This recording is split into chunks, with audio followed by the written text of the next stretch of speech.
अस्सलाम वालेकुम नाज़रीन, मैं हूं आपकी होस्ट अनीशा और आप देख रहे हैं K21 न्यूज़ और हमारा शो हेल्थ 21 जो कि है ईसा लेबॉर्ट्री की जानिब से। और आज का जो हमारा टॉपिक है वो है जी बांझपन, जो कि मैं समझती हूँ जब इस तरह का कोई भी आप अपने डॉक्टर के पास जाते हैं, अपने टेस्ट करवाते हैं और अगर आपको सुनने को मिलता है कि आप बांझ हैं और आप कभी माँ नहीं बन सकते हैं, तो मेरे हाल से वो उस टाइम सिर्फ उस पर क़यामत नहीं टूटती, पूरे घर वाले जो हैं वो परेशान हो जाते हैं, क्योंकि मर्द हो या औरत हो वो मुकम्मल ही तब होते हैं और ख़ानदान ही तब बनता है जब औरत किसी बच्चे को जन्म देती है। तो आज का हमारा टॉपिक ये है। हमारे साथ डॉक्टर उवैस खावर मौजूद हैं, उनको वेलकम करते हैं अपने शो पे। अस्सलाम वालेकुम।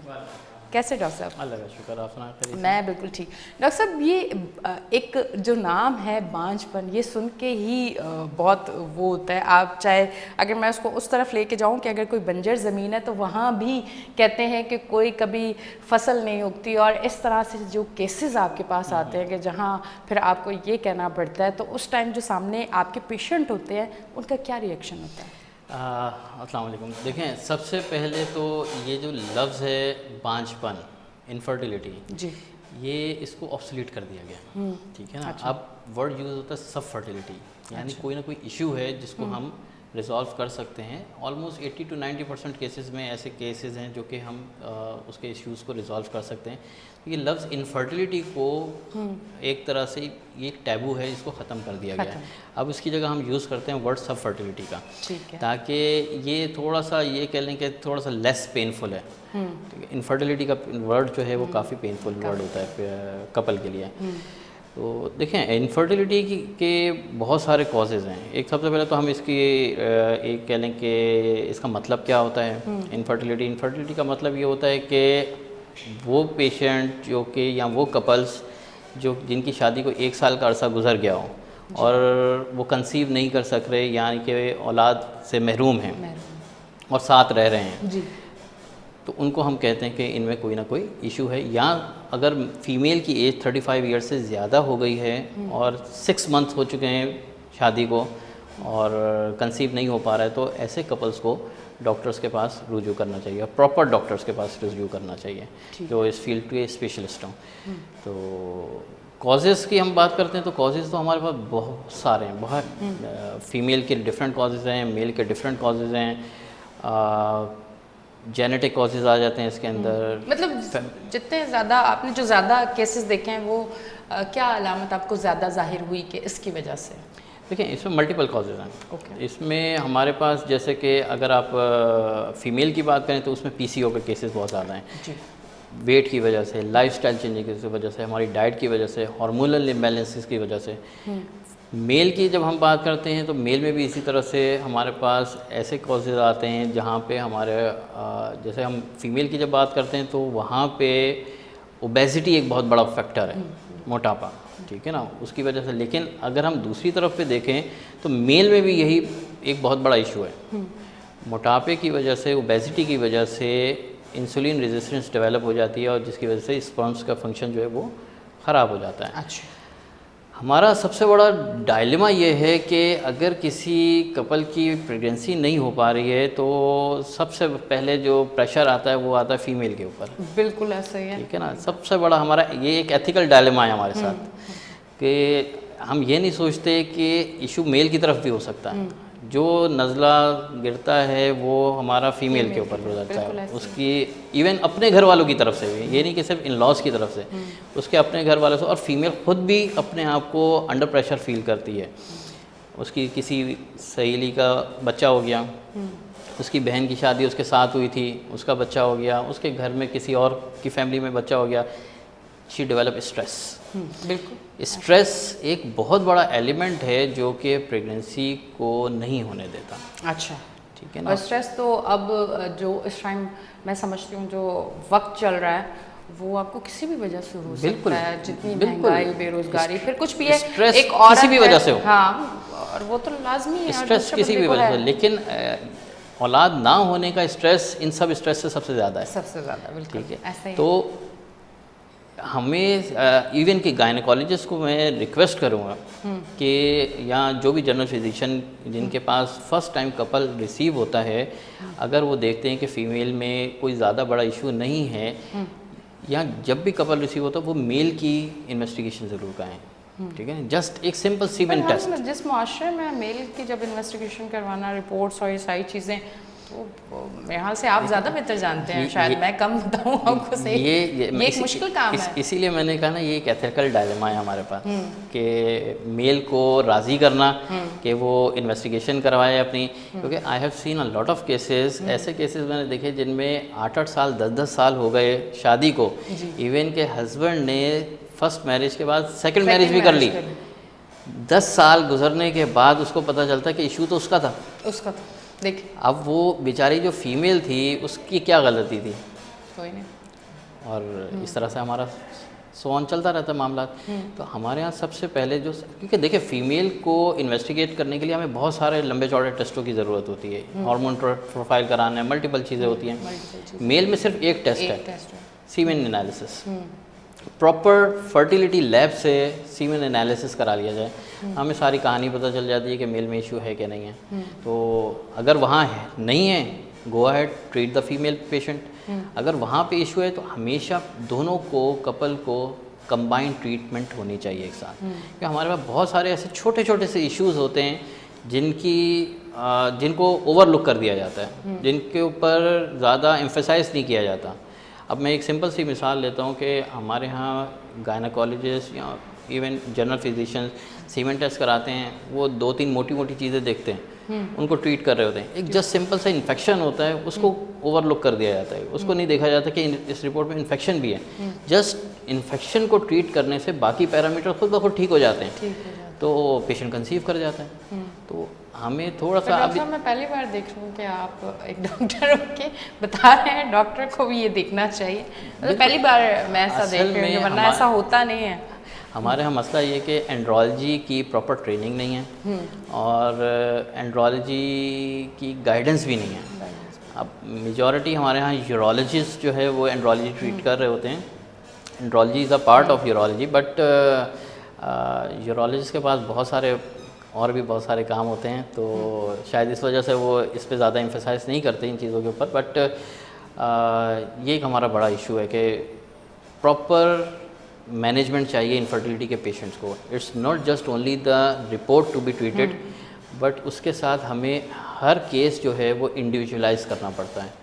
इंडिविजुअलाइज का मतलब ये होता है कि हर पेशेंट डिफरेंट पेशेंट होता है।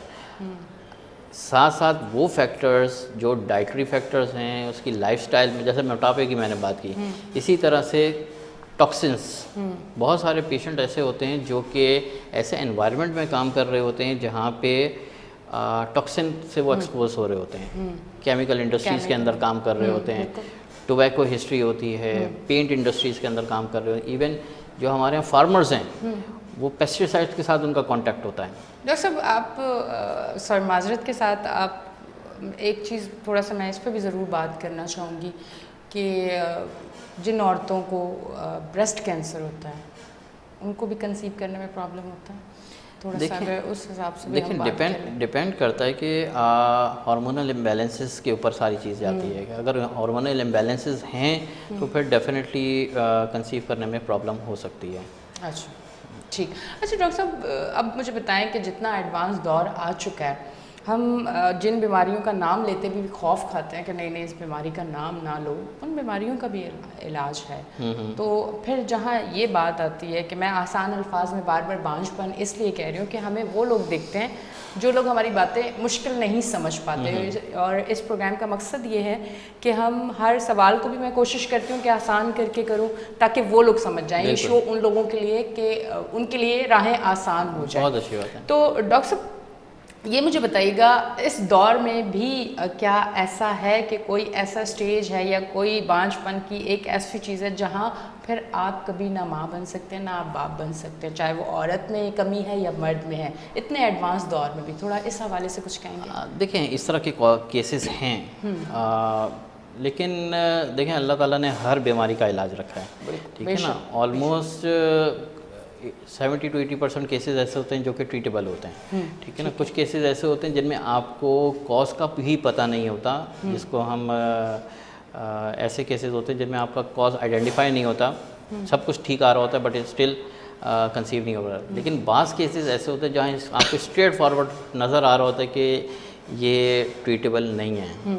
जैसे कि अगर हम मेल की बात करें तो जैसे एज़ोस्पर्मिया है। अब एज़ोस्पर्मिया के कई केसेस ट्रीटेबल हैं, ऐसा नहीं है कि एज़ोस्पर्मिया ट्रीटेबल नहीं है, बट इन सम केसेस जहाँ पे टेस्टिकुलर फेलियर आ जाता है, ठीक है ना, आप पे हार्मोन लेवल्स बहुत ज़्यादा शूट किए हुए होते हैं, टेस्टिकल साइज़ जो है वो स्मॉल होता है और टेस्टिकुलर फेलियर में स्ट्रेट अवे पेशेंट होता है, तो उसको ट्रीट करना ऑलमोस्ट इम्पॉसिबल है।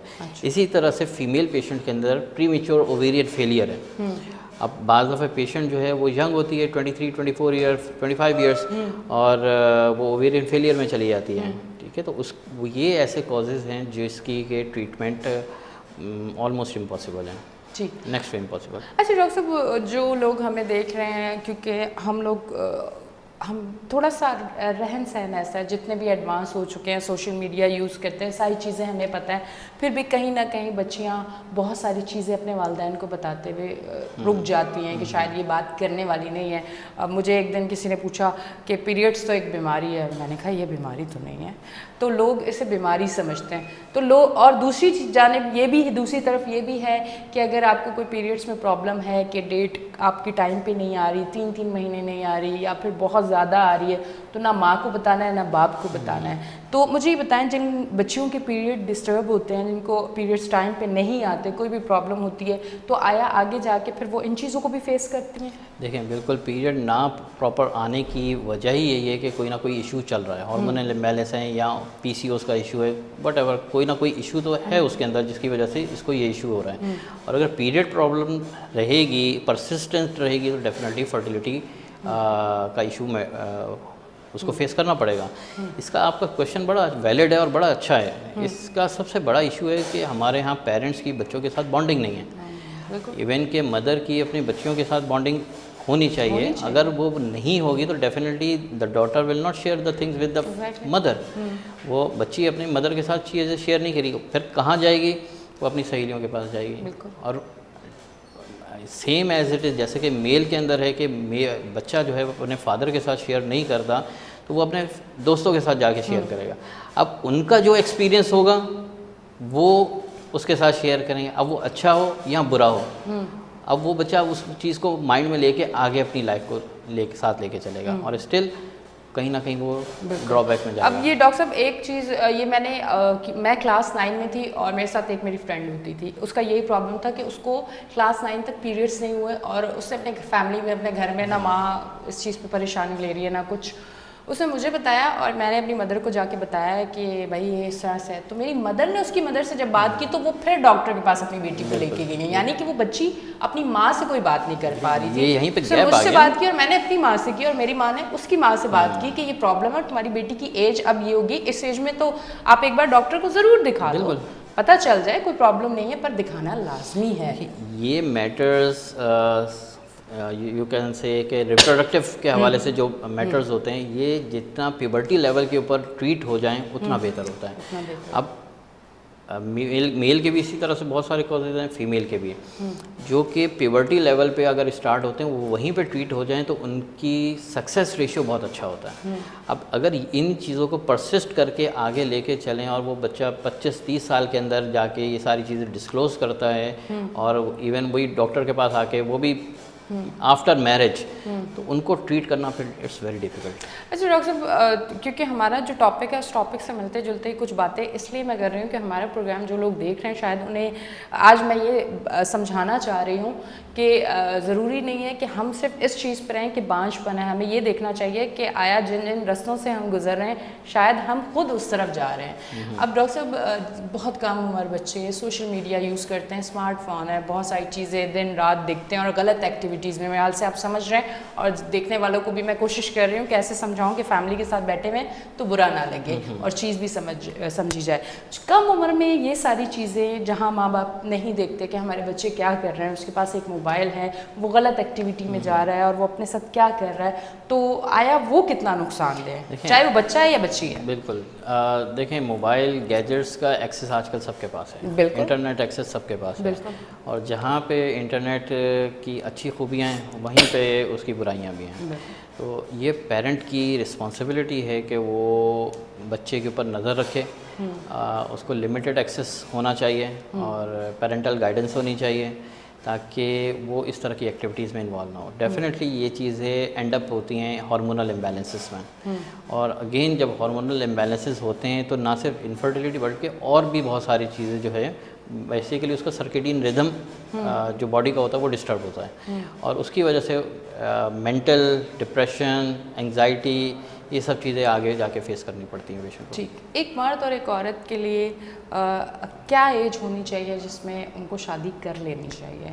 ये अच्छी है, इस एज में हो जानी चाहिए, इस एज में आप जल्दी माँ भी बन सकते हैं, आप बाप भी बन सकते हैं, और इस एज के बाद क्योंकि अब लोगों को अपने ख्वाब भी पूरे करने हैं कि मुझे डॉक्टर बनना है तो मैं तो अभी नहीं शादी कर सकता, और मुझे तो लाइफ में अभी ये करना है तो मैं शादी नहीं कर सकती। अब 40 साल की उम्र में लड़की कह के मैंने शादी करनी है और लड़का कह के मैंने तो 45 साल की उम्र में शादी करनी है, पहले मैं सब कुछ कर लूँ उसके बाद, और उसके बाद फिर औलाद ही ना हो। तो ये ज़रा थोड़ा सा ये भी चीज़ें। बिल्कुल, देखें फीमेल के लिए जैसे हमने इनफर्टिलिटी की डेफिनेशन में ही बात की कि अगर 35 ईयर्स हो गई है फीमेल की एज, तो उसके ऊपर फिर चीज़ें जो एक ग्राफिकली नीचे जा रही होती हैं स्टेडीली, वो बड़ी तेज़ी से नीचे जाती हैं।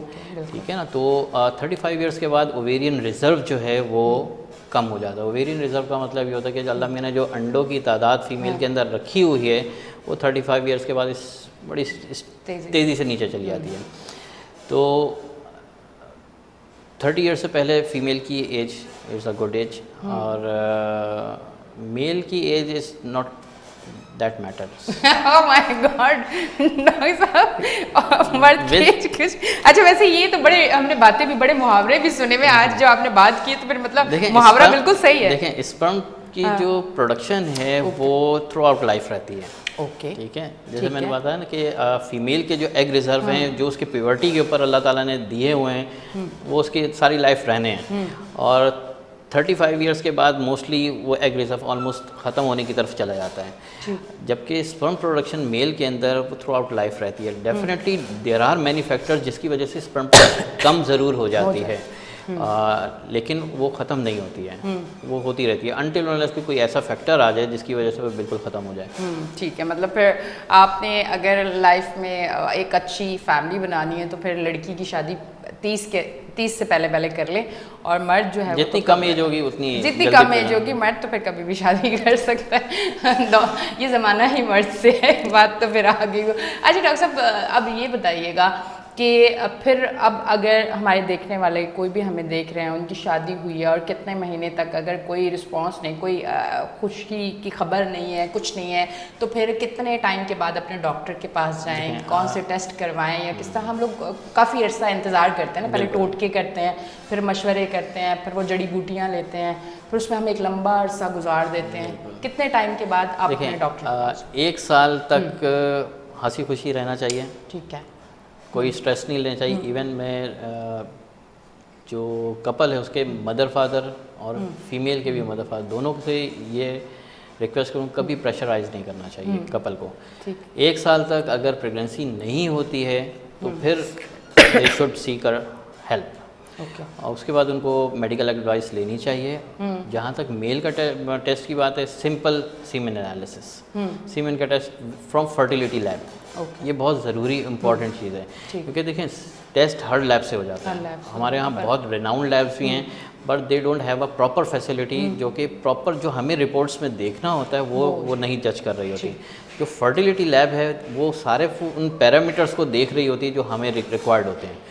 इसी तरह से फ़ीमेल की अगर हम बात करते हैं तो फीमेल में हार्मोन एनालिसिस है, बेसिक रिप्रोडक्टिव फर्टिलिटी हार्मोन्स हैं, और उसके साथ डे 12 का एक स्कैन होना चाहिए।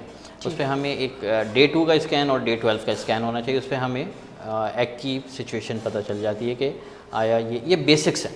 टेस्ट तो हमारे पास बहुत सारे हैं, लेकिन ये बेसिक्स हैं। ठीक है, अगर यहाँ पे कोई इश्यूज आते हैं तो फिर हम फर्दर आगे इन्वेस्टिगेशन की तरफ जाते हैं। ठीक है डॉक्टर साहब, बहुत बहुत शुक्रिया।